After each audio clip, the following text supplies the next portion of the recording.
This is the 4th time I've tried to film this video, and my dog is barking outside. That's fine. Today I am going to finally film the autumn reading tag. I was tagged by the lovely Anna over at The Baked Book. I'm gonna link her channel somewhere here so you can go check it out. But I'm finally getting around to filming this. So anyways, it's great to see you guys back on my channel as always.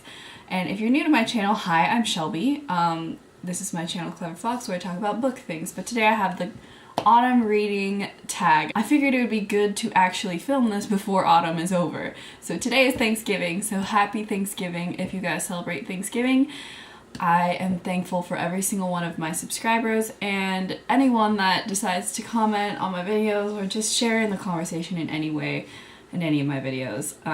So yeah, I just thought I'd preface this video with that. Anyways, let's just get started into this video because I'm tired of filming it. Question 1 is, are there any books that you plan on reading this autumn season? Seeing as autumn is almost over, I still have books that I'm reading right now, but yes, I filmed an entire TBR video on my November, or my nonfiction November picks for the month, so if you want to go check that out, I'll link it in my cards. Question 2 is, September brings back school memories. What book did you most enjoy studying and what were your least and favorite subjects? When I was in school, starting from a very young age, I loved any book that we read. I just really enjoyed reading in general, so I can't really particularly pick out one book that I enjoyed reading or studying. I really liked, in high school, I really liked Fahrenheit 451. I don't know if everyone has to read that one, but I read that for my English class in my freshman year, and I still remember the first sentence. It was a pleasure to burn, and it's by Ray Bradbury, so if you haven't read it, it's a really good book, but I actually really liked that one. I can't think of any other books off the top of my head, but I just generally liked reading.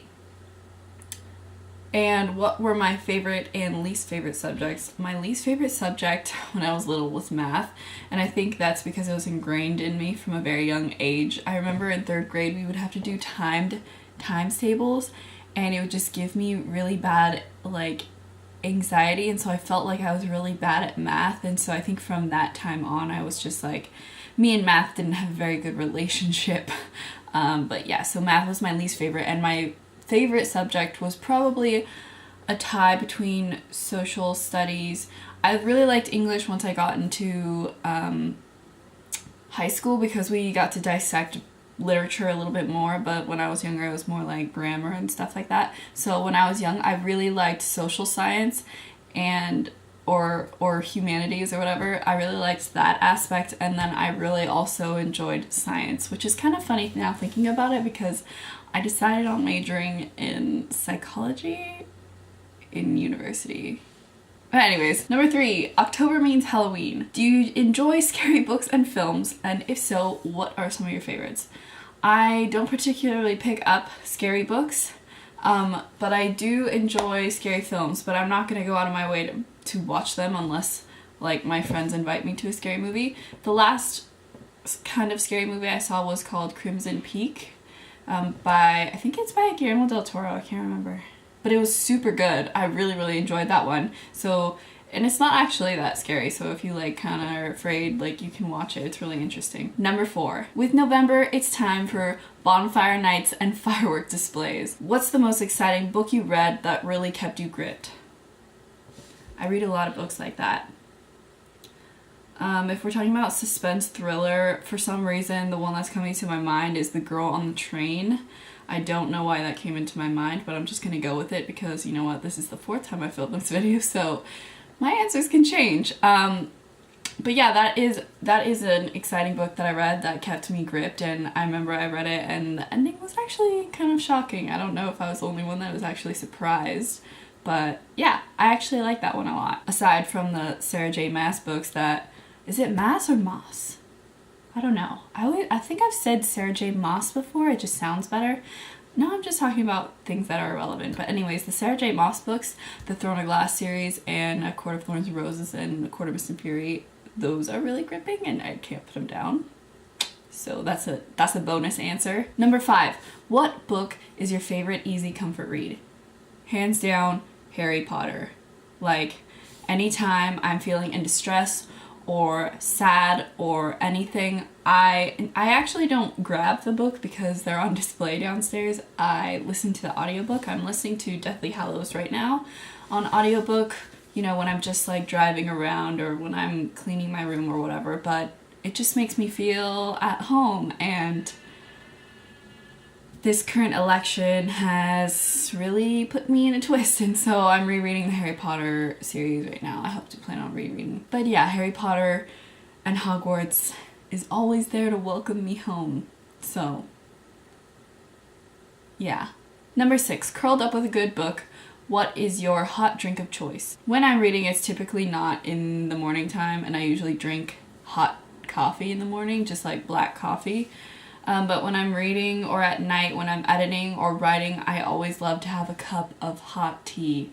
And if you've seen my favorites video, then you know that my favorite tea is by Traditional Medicinals. Right now, right now my favorite tea by them is called Gypsy Cold Care, and that is because 1, like, it tastes amazing, and 2, I was sick for the past like 4 or 5 days, so just having that, I don't know, it just comforts me and it makes me feel real fall time also. And the last question is number 7. Any plans you're looking forward to over the next few months?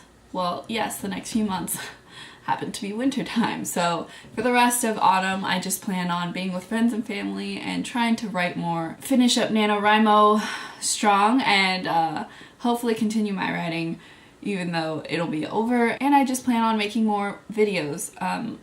Having more time after work and not having university or any homework or any other extra reading that I have to do frees up a lot of my schedule, and I really enjoy making videos and I love talking to people in the comments, so I think that is like a lot of my extracurricular plans, if that's what you call it.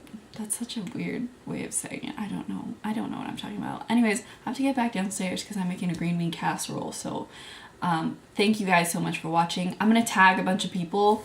I'm gonna tag them and I'm just gonna like put them right here, their names, and then I'll link their channels so you guys can check them out because I'm gonna tag some very lovely people. Hopefully you guys can do it because autumn is almost over, and if you don't, like, don't even worry because I'm really last minute with this.